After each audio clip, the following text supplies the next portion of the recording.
Hello YouTube, so I'll be reviewing the Sound Blaster Z or Sound Blaster Z depending on where you come from. I just got this the other day, and if you want a short version, am I satisfied with it? Yes, I am. Very happy. I can definitely recommend it. Creative has done a good sound card. I've had lots of sound cards back from the MS-DOS good old Sound Blaster Pro days. I've been with Creative. Some of the features of this card is SPX Pro Studio technology.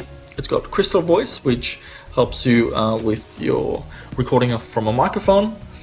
Dolby Digital Live, so what it does is it can take analog 5.1 signals from games, for example, encode them to those two standards and then output it through the optical out. So if you want to hook this up to an amp, a surround amp, then you can do that.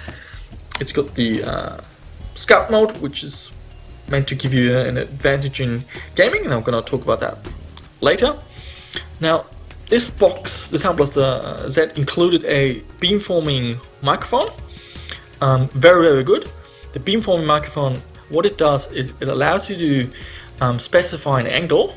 So for example, 30 degrees, and only sound that's in front of you within that 30, in front of the microphone, that's within the 30-degree angle will be captured, and anything that's like on the side will not be recorded. And does it work? Yes, it does. I was actually surprised. I was like, how would this work? And well, it does. And yeah, we also have some testing on that. And it's got a headphone amp, so it's powerful enough to drive a 600 ohm amplifier. That's the box. This is what the card looks like. Quite fancy. It looks like this is a metal shield or cooling, whatever. It's got a socket for the front audio port for your case, and here we've got all the connectors. So it's got optical in and out. These are your 3 ports if you've got a surround speaker set, and then you've got a headphone out and the line in and a microphone input. Now, line and the microphone, they are shared, so it's only one of them that will work, so you can't use both at the same time. And that's the machine I'm going to use for reviewing. I'm going to use the headphones. I've got some Shure SRH 1440. My main thing I do with this sound card is this is mostly for gaming, but I also do YouTube videos, so I also had a look at what the microphone is like and what you can do with the settings specifically to do with the microphone. I did listen to some music. I'm not much into music, and to be honest, I don't have any high-end gear to compare it with. I had a listen to it. It sounded great. It sounds better than on board, but apart from that, I really can't make a good comparison. All I can say is in terms of sound quality, that you should be very happy.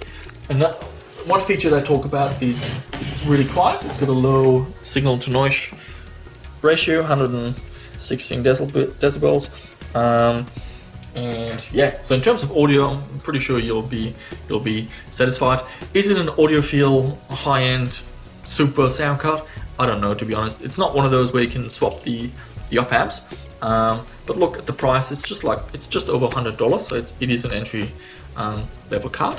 But if you're looking for a good sound card that gives you an advantage with gaming and that has features that helps you with recording things like for YouTube or doing video tutorials, then I can really recommend you this card. I'm actually very satisfied with it. Okay, coming up, I've got some footage of me showing you some of those features in a bit more detail, and I use the frame capture software on the computer, so it's a bit more hands-on and less me just talking. I just forgot to show you the beamforming microphone, so that's what it looks like. Okay, let's begin. So in this part, we're gonna look at the supplied software in more detail. So first things first, I just want to talk about the installation. Installation was fairly straightforward. Inside the box you'll find a CD. You pop in a CD and just install all the drivers. After your first reboot, it will launch this updater. It's got like a program that will go on the internet and check if there's anything new to update. So I'm just going to show you how that works. In my case, it didn't find any drivers, so the drivers on the discs are actually the latest version, but it recommended some other programs, Music Server and Wave Studio, but I had no interest, so I didn't install them. But that's pretty good to know that there's an automatic updater that does it for you, and you don't have to go to a website and hunt down what driver you're looking for. The other thing I noticed compared to the previous Xfi cards is the simplicity and the neatness of the new interface. It's very streamlined, and I think it's a lot better. The Xfi had menus all over the place. It had 3 modes: the gaming mode, the audio creation mode, and then the entertainment mode. So it was a bit more messy, and this one is really neat and slimmed down. So I think that's a great way forward. In terms of software and operating system support, you need to have Windows 7 or 8. So if you're on XP, the card will not work. So this is really for those who have a slightly more modern computer. Okay, so some of these technologies that the Sound Blaster set comes with have been around before, but under slightly different names, and in some cases also not as configurable, and we're going to have a look at that. So the SPX Pro Studio, that has a couple of technologies built in. The first one is the surround. You want to make sure this is ticked when you play surround games and you're watching surround movies on headphones. So what this will do, it'll take all the surround information and it will process it in such a way that when you listen to headphones, you'll get the surround effect. And this is not a pseudo surround that fakes things. This is precisional audio, so it's based on real physics, how sound waves travel and how to hit your ear and stuff like that. Basically, it works.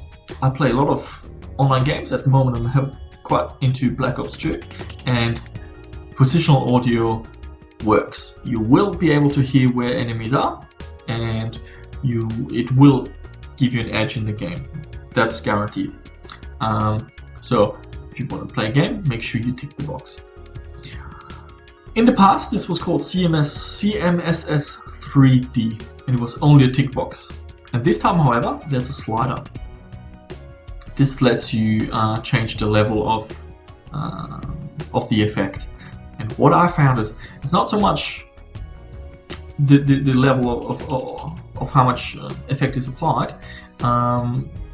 It kind of allows you to tweak the sound profile to your liking. So I set up a bot server the other day on Black Ops 2 and was moving around and had my eyes closed, and I was just fiddling with that slider just to get it to a point where it felt right, like where if someone was behind me or behind to me on my right side, that it matched with what my brain was interpreting. So in short, it gives you something to tweak the setting, and that's a huge plus. Where CMSS 3D, it was just a tick box on and off, so that's a good improvement.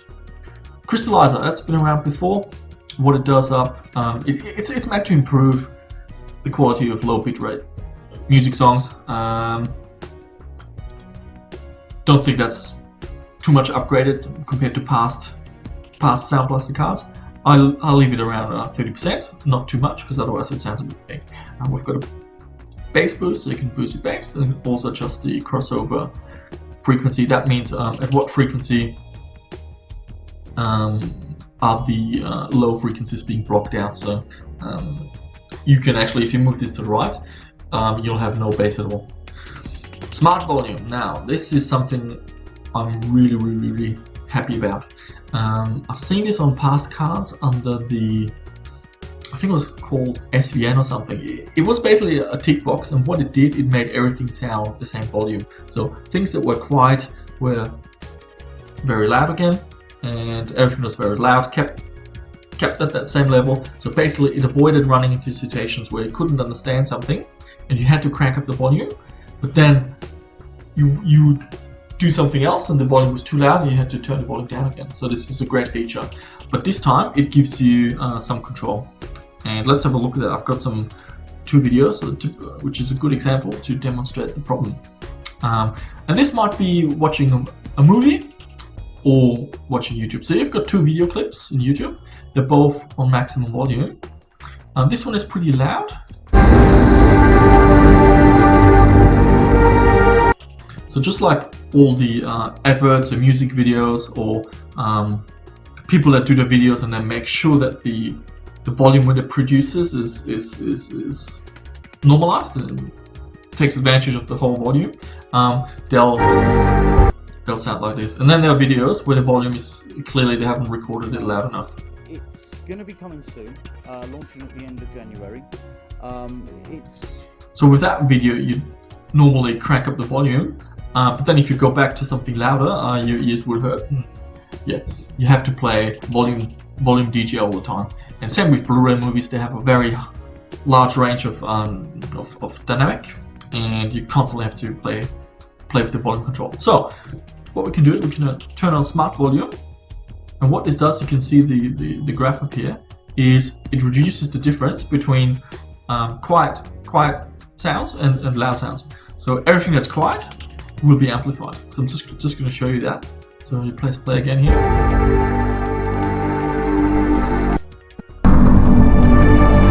So that doesn't sound different, and let's have a listen at the quiet bit. Something where I can't, to get it to work, it needs a community effort. It's a one-off. I'm looking at a very short. So you can see that this bit has been amplified, and it's just a handy feature, especially at late night. So if you want to watch a movie late night on your surround system and you don't want to wake up the neighbors, it's fantastic for that. In noisy situations, you just can't make out what they're trying to say. So it's just a very handy feature to have. Next, we've got Dialog Plus. What is this meant to be? It's meant to be a technology that helps you boost the clarity of dialogues in movies and other videos. I haven't really tried it because I have no issues hearing dialogues in my situation. So, but if you do, check it out. It might solve your problem. Okay, next we've got the Crystal Voice. Now, Crystal Voice, that's all to do with recording, especially from the microphone. Now, the Sound Blaster Z does come with a beamforming microphone, and that's actually what I'm using right now to record this review. And you can notice I've already got smart volume and noise reduction turned on. So if we turn off smart volume, you might not notice it, but what it does, it's similar to the smart volume here, but instead of controlling the volume output, it controls the volume input. So this just makes sure that the volume of the microphone is nice and consistent. Here we can also change the microphone volume and of the input. Noise reduction, and that should be clearly audible now, having turned off the noise reduction, that it's very noisy. And I actually don't know where the noise is coming from. It's really quiet here. My computer, it's very, very quiet with the fans. I do have an air condition going, but that's ducked it, so no idea where the noise is coming from. However, turning it on gets rid of it, so that's actually really, really good. We've got the acoustic echo cancellation. Because I'm using headphones and a microphone, it's not a problem. But if you're using speakers and a microphone, you might want to turn this on. Then we've got the focus thing. So this has to do with the beamforming microphone. And what this allows you to do is define a range and physical angle of where the microphone picks up things and where it doesn't. So I've set it to 20 degrees. So if I'm sitting right in front of and I'm just going to keep talking. If I'm sitting right in front of the monitor, it records fine. And I'm now just slowly going to move to the left.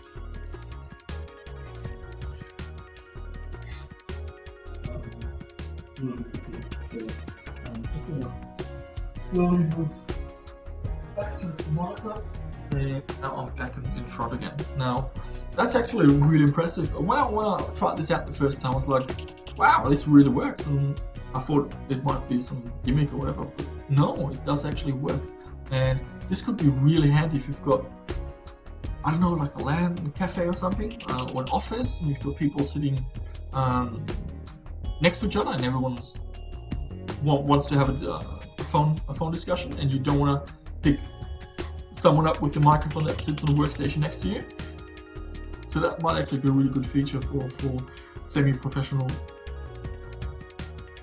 situations. Okay, and then we've got the FX. What this does is it just changes your talk.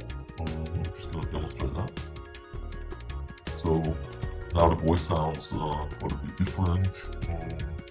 This one sound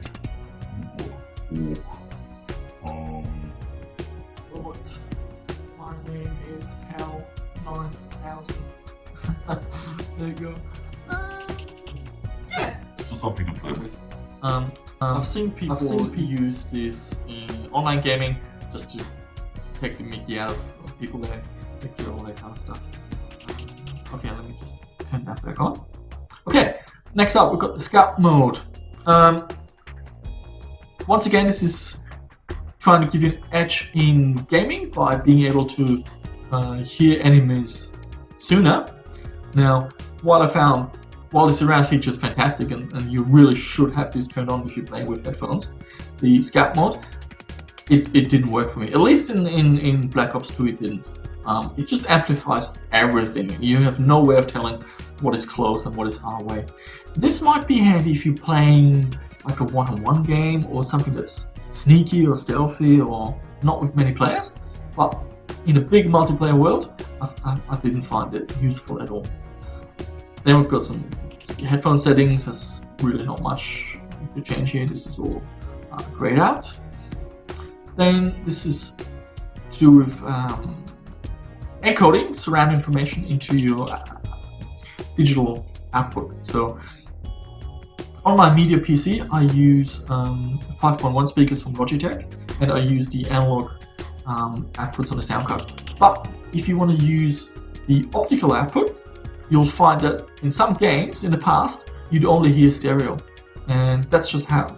There was no way around it. However, this card can now encode the surround analog information and output it in a digital stream, either in Dolby Digital Live or DTS Connect.